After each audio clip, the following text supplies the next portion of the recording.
गिबि गिबियावनो गासै नायगिरि बिथांमोनखौ खनसेबिन बर' हनाय थाबाय लोगोफोर बे आंनि लाव दङ फैसा चेनेलाव लोगोफोर दिनै बिराद इम्पर्टेन्ट बाथ्रा सावरायगोन जोंहा नोंथांमोना मिथिखादों जानो हागौ थांनाय समाव जोंहा मा जागासिनो दं आरो नैबे राकेश ब्रह्मनि गोथै सह मोनफैनायसिम लोगोसेयै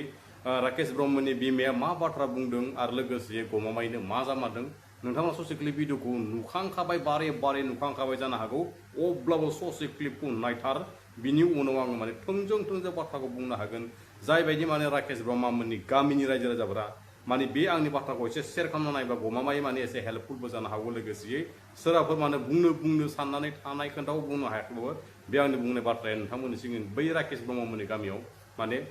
गोरोबहैनोबो हागौ नोंथांमोना ससे क्लिप भिडिअखौ नायना लाग्रोदो राकेश ब्रह्मनि बिमाया मा बुंदों बिनि उनाव माने आङो खोन्थाजोबनानै होगोन बिसखौ होनाय जायामोन जाथाया मे मासनि बिदिनो 10-12 दिननिफ्रायनो बे जाथायखौ मुलिखौ पयजनखौ जाहोदों ओंखामाव बेदरजों होदों बियो बेखौनो गाव माने गोबानाय आरो मा होनो बेखौ खर' गिदिंनाय देहा दुरबल मोननाय ओमफ्राय गेस जादों होननानै बे गेसनि मुलि जाहोबाय गेसनि मुलि जाहोनानै एन्टिबायटिक जाहोबाय एलार्जिनि मुलि जाहोबाय ओमफ्राय दाना बे मा खालामबाय डक्टर गिदिरनाव लाङाखै बियो माने फिसा माबायाव ओरैनो ओंखाम जानो हायाखै देहा दुरबल मोनदों होननानै सेलेनल' होयै लाबोदों बियो बेखौ ब्लाड टेस्ट खालामोमोनबा बा मोनसे रिपर्ट मोजां लायोमोनबा ओइदिनखालिनो बे हमजाखायोमोन बेखौ हमजानो गिनानैनो बियो गावनि फिसायखौ खुनु मोजां डक्टरनाव ट्रिटमेन्ट खालामाखै सिकित्सा खालामाखै आरो उनावहाय अबे हस्पिटालाव नोंथांमोना लांनाय जादों बेखौ आं ससेयावसो मोनबाय MRM आव लांबाय MRM आव हाया होननानै डाइरेक्ट लवार आसामाव हरबाय लवार आसामाव 12 दिन थाहैबाय 12 दिन थाहैनानै आरो हेल्थ सिटियाव 22 दिन 24 दिन थाहैनाय जाबाय आरो मैयानि दिनाव फुंनि बेलायाव बियो थैनांगौनि माबा जाबाय आरो खिन्थु बेयावबो मा खालामबावबाय बियो 4:30टायावसो माने बेना सिखाव बाबा दंखायो नालाय बबे समाव जों थायो बबे समाव मा थायो गावखौ गारजेन नायनो फैदों होननानै सिकिउरिटिफोरजों माबा खालामनानै रिकुवेस्ट खालामनानै बियो नायनो होननानै हाबो ओमफ्राय बियो बावबो सानसेखालिबो मा खालामबाय बियो नायनो थांदोंबा होनबा फिसाया बे समाव हाबनो मोनखायो बियो नायाबानो बै रिसिपसननि माबाखौ हेल्थ सिटिखौ खेबनानै लाबोनानै देखायहरबाय बियो नै जों फैदोंमोन जोंखौ माबाया सिकिउरिटिया जोंखौ सोआखै होनबाय ओमफ्राय आं होनबाय हाब बिसि सैथोनि असैथोनि खोथा बेलाय रिसिपसना मानि थाखाय सासे पेसेन्टखौ नायनो थाखायाव होबथाखो आं बेखौ रेकर्डआव बख'नो होननानै बुंदोंमोन आं ओमफ्राय आंना फिसाला होनबाय नांला आयै गाव मा खालामो खालामथोंसै बे आवगायनिफ्रायनो बेना प्लेनिं दंखायो दाल' नङा आयै होननानै बुंबाय बेखौ रेकर्ड खेबना हरलायबाय ओमफ्राय बे ओरैबायदि बेनाव टेकनिक पास जानानै दं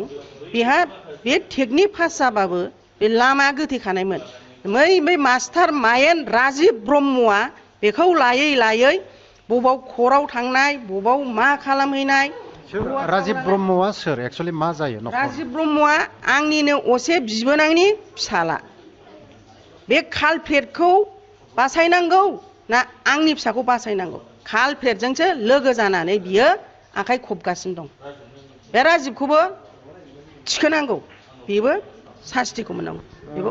लोगोफोर दिनै नोंथांमोना नुखाबाय जानो हागौ बे खनले भिडिअखौनो गासैबो नुगासिनो दं आरो बिराद शेयारबो जादों लोगोसे माने बिराद नायनोबो बानाय जाबाय आरो लोगोसे बुंनो खोथा माने खुगायाव गैला जे माने राव गोमाजोबनानै थाबाय नङा होमबा लोगोफोर दिनैसिम साइनिपाल ब्रह्म बिथाङाबो बुंदों माने गावनि असे फिसाजोखौ गावनि असे फिसाखौ बोरै बुथारनो नङा होमबा लोगोफोर गासैनि गोसो गोरबोखौ साननो हायो माने गावनि जिबायदि असे फिसाखौ सानै फिसा थालायनानै मानसि गावनि असे माने फिसायखौ बा हौवाखौ माने बोरै बुथारनो गासैबो माने भाबिनो माने फोथायनायखौ एसे खम नुहुरो दिनैसिम सोरनिबा न'खराव माने सोरबा हिन्जावा माने सोरखौबा माने गावनि हौवाखौ बुथारना लानायखौ माने खोथाफोरखौ माने बिराद इजि खोनायो नाथाय माने बिराद गोरा साननो थाङोब्ला नङा होमबा लोगोफोर गमामायैनो बिराद नर्मेलाव खोथा बिराद गमामायैनो माने खोन्थाया जिबायदि नर्मेलाव फैदो लोगोसे हमनानै ला साइनि ब्रह्मा जिखुनु पाला माने गावनि बिसिखौ बा गावनि हौवाखौ माबोरै स्टाइलाव बुथारनाय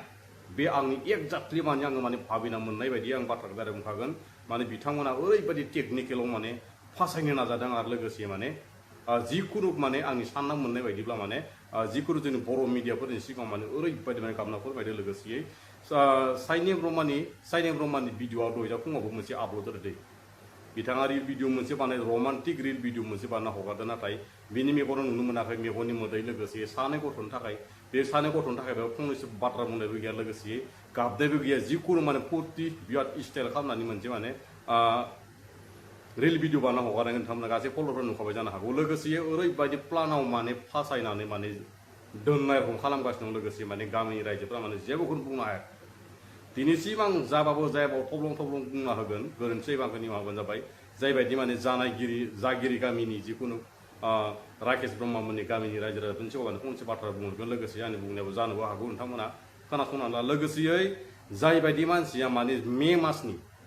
मे मासनि 10-12 तारिखनिफ्रायनो माने बिस मोनलोंनानै मानसिया माने बिराद गिदिर जखम जानानै माने खिनाय हासुनाय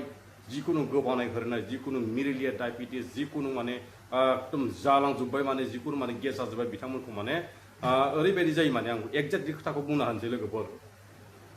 जोङो गावबा गावनो हमना मोनखानाय बाथ्रा दै नाथाय जों खुगाजों माने बुंनो लानो गिनाय बा माने बुंनानै होनो माने बोरै बुंनो होनानै माने गोसोआव उसुगुदु सोरनिबा गोसोआव जाबाय दं जाखानो हागौ लोगोसे ओरैबायदि माने जानानै दं नोंथांमोननि साननायखौ आं बुंना होगोन लोगोसे दिनैसिम बिस मुलि बायनो थाङोबा फुरा दान मुलि बायनो थाङोबा राउन्ड राप मुलि बायनो थाङोब्ला जोङो दखानाव थाङोबा जोंनाव पारमिसन बियो नोंथाङा मानो थाखाय लांनायदों मुलिखौ होननानै बियो दिनैसिम नों फुरा दान मुलिखौ बलांनो नागिरदों होननानै बियो सोङो लोगोसे नों बेयो हाग्रा मुलिखौ बेसे नांगौ आरो मानि एफा गोबां लांनो नागिरदों होननानै नोंथांखौ सोङो नोंथांमोना बिसोरनाव डिक्लार होनासो लाबोनांगौ जायो नङा होमबा लोगोफोर बिथांमोना बेफोरबायदि माने लाबाखैबो जानो हागौ गमामायैनो खिन्थु राकेश ब्रह्मखौ माने गावनि साइनि ब्रह्मयाव बुथारथारदोंब्ला आं माने मोनसे आइडियाजों बुंहरो दै बिथांमोना मोनसे प्लान खालामना बुथारबो जानो हागौ बेबायदि माने ओरैबायदि प्लान खालामना बुथार जानो हागौ माने बिसोरो जेरै हमना ला सोरनिबा फार्मासिनिफ्राय बिस मुलिखौबो लाबाखैबो जानो हागौ बा सोरनिफ्रायबा माने जिखुनु मैगं थाइगं जिखुनु माने भेटेरिनारिनिफ्राय जिखुनु माने मुलिफोरखौ माने बिसोरो लाबाखैबो जानो हागौ नाथाय बिसोरनाव मोनसे टेकनिकेल दं जायबायदि टेकनिकेल होनना बुङो माने राजीब ब्रह्म बिथांखौनो एसे सन्देह खालामदों न'खरनि मानसिफोरा जायबायदि माने मास्टार माइन्ड जिखुनु माने राजीब ब्रह्म बिथाङा माने राकेशआ जिखुनु माने मेडिकेलाव गोलैसोना थानाय समाव जिखुनु हमना ला मे मासनिफ्राय बिथाङा जालु जाला खिनाय हासुनाय गोबानाय जिखुनु डायबिटिस जानाय गेस जानाय बिथांनि माने बिखायाव आथिं जिखुनु मोदोमफोराव ब्रेनाव हाबनानै जिखुनु माने जायबायदि मुलिया माने मिहियै 10-12 दिननि उनाव जायबायदि मानसिया लेलाय हारसिंबाबो मेडिकेलाव लाङाबाबो हारसिं न'आव थैखागोन बेफोरबायदि मुलिखौ आजिखालिनि दिनाव मास्टार माइन्ड जिबायदि टेकनिकेल जायबायदि मानसिफोरा एसेला मिथियो बैबायदि मानसिफोरा माने बेफोरबायदि मुलिफोरखौ बानायनो हायो बेफोर मुलियानो जायो माने लकेल मुलि जायबायदि मानसिफोरा माने डाक्टाराव थाङालासिनो सोरखौबा नों दुश्मनखौ बुथारनो गोसो जादोंब्ला बेफोरखौ माने मिथियोब्ला बैबायदि मानसिखौ एरेस्ट खालामगोन दाबायदि समाव नाथाय गासैबो माने मानसिनि मेलेम हिसाबै माने मिथिनानै रावबो बेफोर बुस्थुखौ बानायनो नागिरा जायबायदि मानसिया माने गाव हमजानो गिनानै जायबायदि मानसिया गाव हमजानो गिनानै माने नर्मेलि गलांजानो गिनानै बैबायदि मानसिया माने मोनथाम मोनब्रै किसिमनि लकेल मुलि बानायनानै बेदरखौ एवफादा होनानै माने राकेश ब्रह्मखौ माने बिथाङा माने दौहोनानै जाहोनानै देहानि बायदिया माने गोबाखौ होनानै खिगु हासु खालामनानै दिनैसो माने बेमार बायदि लोमजाना हालतखौ लोरबां खालामनानै दिनै एकदम माने पेरालाइसिसफोर रखम खालामजोबनानै माने गावनि मोदोमखौ राकेश ब्रह्मनि मोदोमखौ माने एकदम ल' खालामबाय बिथाङा लेलाय गोबागु खिगु हासुगु बेयाव माने बिनि मुलिया पास जागासिनो दं जिबायदि 10-15 मेनि 10-12 दिन तारिखावनो दौदो होनना बुंदों लोगोसे बिनि उनाव दिनैसिम 20-22 दिननि उनाव मानसिया लोरबां जायबायदि लोरबां मानसिखौ मोनसे मेडिकेलाव लांनोबो हायाखै आरो मोनसे मेडिकेलाव एटेन्ड खालामदों बे एटेन्ड खालामनायाव बे बिथांखौ माने आइसि रुमाव दोननानै गेस होनायखौ नुनो मोन्दों लोगोसे अक्सिजेन होनायखौ नुनो मोन्दों लोगोसे जायबायदि मानसिया लकेल मुलिखौ मोनजायोब्ला थारैनो नै दा जाबा थैया जायबायदि मानसिया लकेल मुलिखौ लोगो जानाय लोगो दानथैया 10-15-20-22 दिननि उनाव बै मानसिया हारसिंनो जलथब गोलैगोन थैलांगोन बियो माने डाइरेक्ट सिरखा आरो बेबायदि मानसिखौ माने पस्टमर्टम खालामबाबो जेबो मोना बिथाङा बुंनो हागौ गेस अफार जादों होननानै टेप्टार डि नामा गेसनि टेब्लेट जाहोदों बुंदों ना नंगौ जाहाबाबो बियो जेबो खामानि गैया बिथाङा माने सैथो बाथ्रा बुंनो हागौ लोगोसे बिसोर उनाव बिराद गिदिर माने खैफोद खालामनानै बेखौ माने बुथारनाय रखम जादो दै आं दारि मिथिखायो माने बिसोरो आंनि साननाय मथे दारि इदिखा आरो लकेल मुलि बानायनासो होनानैसो बेखौ माने लाखै लाखै लेले खालामनानै बुथारनाय जादों आं डाइरेक्ट मिथिखायो माने आरो जायबायदि माने राकेश ब्रह्मनि बिमानि बिबोनांनि फिसाला जिखुनु माने राजिब ब्रह्म बिथाङा माने खैफोदाव नुखानानै जिबायदिखौ माने हालोदखौ नुखानानै जायबायदि जायगायाव माने एप्लिकेसन होगोन जायबायदि जायगायाव एफआइआर होगोन जायबायदि मास्टार माइन्डनो बियो माने इयो साइनि खालामनानै बेखौ लाखिनानै सब जायगायावनो माने सानजाब गोजा गोजा खालामना फैजोबबाय आरो बे माने रेकर्डआ फैब्ला बेयाव माने जिबनाव माने